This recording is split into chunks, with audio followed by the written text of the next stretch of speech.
Hello, this is Dr. Grande. Today's question is, can I analyze the Governor Andrew Cuomo controversy? Just a reminder, I'm not diagnosing anybody in this video, only speculating about what could be happening in a situation like this.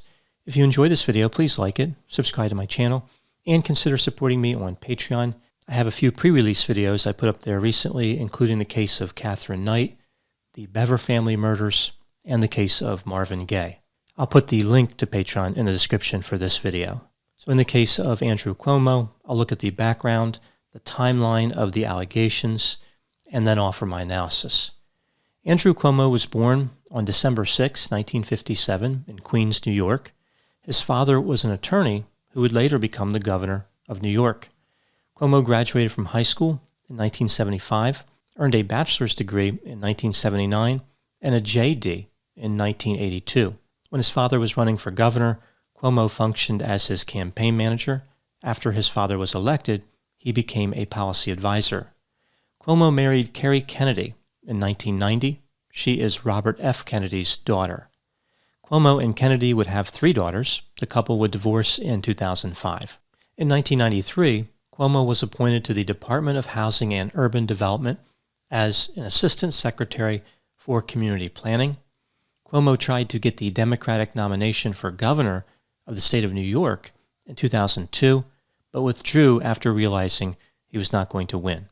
In 2006, he was elected as the New York State Attorney General. Cuomo would once again look to be the governor of New York in 2010. He won the election and would take office in January of 2011. He would win again in 2014 and 2018. This brings us to March of 2020. Cuomo responded to the coronavirus with a number of strategies. Initially, many people believed he was doing a good job. He was even held out as an example to leaders all across the United States.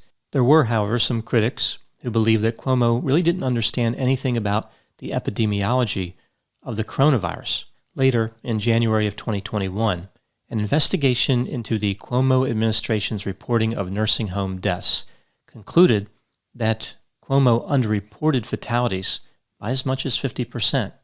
He was saying that fewer people died than actually died. In February of 2021, one of Cuomo's aides said that the Cuomo administration intentionally delayed the release of information about nursing home deaths due to fears of an investigation by the Department of Justice. Cuomo admitted mistakes as far as how the state handled death data, but he did not apologize. Now moving back to December 13, 2020, we see another type of controversy begins to unfold. One of Cuomo's former aides, Lindsay Boylan, accused Cuomo of sexual harassment. She said that he took advantage of people, was not ethical, and maintained a toxic environment. She would later bring up a specific example of harassment when she indicated that Cuomo suggested they play strip poker while they were on an airplane in 2017. She also alleged that he kissed her without her consent on a separate occasion in his office in New York City. Cuomo denied the allegations. This takes us to February 27, 2021. An executive assistant to Cuomo, Charlotte Bennett, accused him of sexual harassment. She said that he asked her questions about her sex life several times in the spring of 2020. Bennett gave an interview to CBS where she talked about Cuomo's alleged behavior. She said in May, he started asking her about her love life. He kept repeating the fact that she was a survivor of sexual abuse. In June, he said he was looking for a girlfriend. He was lonely and tired. He allegedly asked her a few questions. Do you have trouble being with someone due to the trauma? So would you have trouble having romantic interactions because of the prior sexual traumatization? Have you ever been with an older man? Does the age difference matter? Cuomo is 63 at the time of making this video. Charlotte Bennett is 25. He said he was good with anyone over 22. Bennett sent text messages about the conversation to friends immediately after. This seems to support her allegation. Bennett felt ashamed for answering his questions. When people ask Bennett, why didn't she just leave? Her response is, I did not feel I had a choice, which makes a lot of sense given the power differential. It makes sense that she would be afraid to just walk away. Cuomo denied these allegations. This takes us to March 1, 2021. A woman named Anna Rush, who met Cuomo at a wedding reception, claimed that, within a few minutes of meeting, Cuomo touched the small of her back, which was exposed, and asked if he could kiss her. She felt uncomfortable and embarrassed. Cuomo would later say, "I never knew at the time that I was making anyone feel uncomfortable. I never ever meant to offend anyone or hurt anyone or cause anyone pain. I feel terrible that these people felt uncomfortable, felt hurt, felt pain from the interactions. And I'm embarrassed by it, and I feel bad from it." Cuomo's position is still to deny the allegations and wait for the facts to come out from an investigation by the Attorney General. I'm going to presume that he believes the facts will help him, not prove the allegations. Many politicians, including both Democrats and Republicans, have called for the governor to resign, but he refuses. Now moving to my analysis, looking at the coronavirus scandal first, then moving to the sexual harassment allegations. Cuomo held himself out as one of the few leaders who knew what they were doing in the battle against COVID-19. He was confident in his response. He represented himself as if he was competent and made other claims that do not appear to be true. It would appear that Cuomo believes he is a hero and wants to convince people this is the case. This reminds me of his tendency to stop and help people involved in car accidents. I don't think this is necessarily a bad thing, although the authorities have repeatedly said that people should not do that unless a car is on fire. But either way, it looks like Cuomo is always looking for the next photo op. To be fair, he did drive a tow truck when he was younger, so maybe he's just reliving those glory days, a time when he was actually helpful. Now, as far as these sexual harassment allegations, I don't know if these are true or not. Perhaps more information will come out in the future. The accusers do seem credible. Their stories are consistent with an encounter with someone who is narcissistic. In looking at Lindsey Boylan's accusations, some former aides of Cuomo have said there was no such flight, like Boylan described, like with the alleged strip poker incident. So they said that the circumstances she described never happened. Therefore, what she's saying could not be true. I'm not aware of any other witnesses challenging the remaining allegations that Boylan made or the allegations from the other two accusers.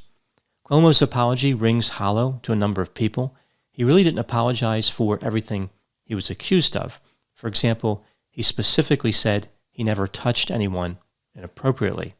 That seems to be much different than what we see in the allegations.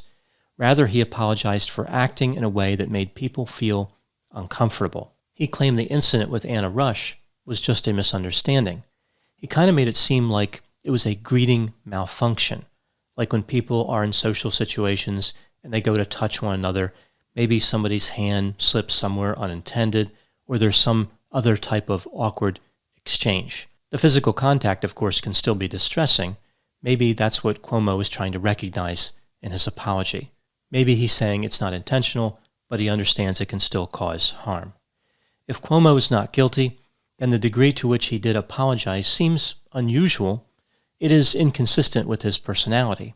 If he did nothing wrong at all, one would think he would come out strong and aggressive. That is the typical approach he uses to handling many disputes. If he is guilty to some or all of the allegations, then his level of apology makes more sense.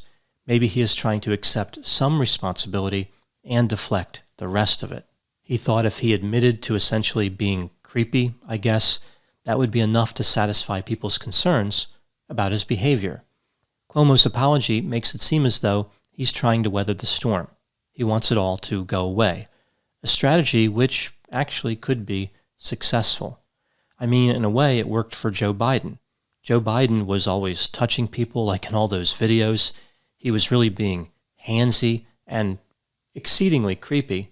But in the end, he did okay, being elected president and everything. Maybe what we're really seeing here is that Cuomo has aspirations for that office. Running under the assumption that Cuomo is guilty, which again, I don't know if he is or not. If we take note of the accusation of Charlotte Bennett, it makes sense that she would be particularly offended by the governor's non-apology. It's like Cuomo didn't understand that he shouldn't be trying to find romantic relationships among people who work for him, and he should not be talking about her traumatic experiences in the way that he allegedly did. I guess he thought that it would make him seem sensitive. When someone who's not sensitive tries to act that way, it makes them look twice as creepy. So they think they're moving in one direction, but they're really moving very quickly in another. There's this sense that Cuomo did not understand the idea of a power differential. Once a supervisor, manager, or anyone in authority violates a boundary, a subordinate is forever nervous and uncomfortable with that relationship in many cases. It really does destroy everything in that instant. Charlotte Bennett's reaction is consistent with her allegations. Again, her behavior makes sense based on what she is saying. I think what's so alarming in this case is the coercive and direct nature of the alleged actions. The allegations paint a picture of someone who just felt like they could do anything. He is in a tremendous position of power. Perhaps he felt untouchable, entitled, attractive, and irresistible. He believed he was a hero, so he attempted to obtain what he believed a hero deserved. One of the questions that comes up about people who commit harassment, similar to what we see in these allegations, is why don't they just search for romantic partners among people who are not in a power differential relationship? What kind of person would want a relationship initiated because of harassment, when it's healthier and easier to use pro-social techniques to find romance, like looking somewhere outside of power differential relationships? Is it laziness? Is it that some people just don't want to look any harder than the people who happen to be in front of them at the moment? Or is it something else? Is it really a need to dominate or to control? Is it a way that people who are in authority feel powerful? To some people, power isn't exciting unless they can use it in an antisocial way. So sometimes people are given legitimate power that has pro-social intended purposes, but they pervert it, they twist it around and use it for other purposes, and that's what makes the power really exciting and engaging for them. I hope whatever the truth is in this situation comes out. Maybe the lesson learned here is that being powerful does not seem to be protective against committing harassment, even if Cuomo did not do it. We see plenty of examples of powerful people who have.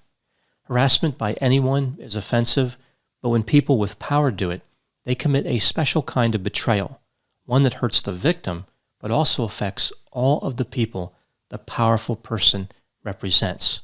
It is a betrayal on a massive scale. Those are my thoughts on the Andrew Cuomo controversy.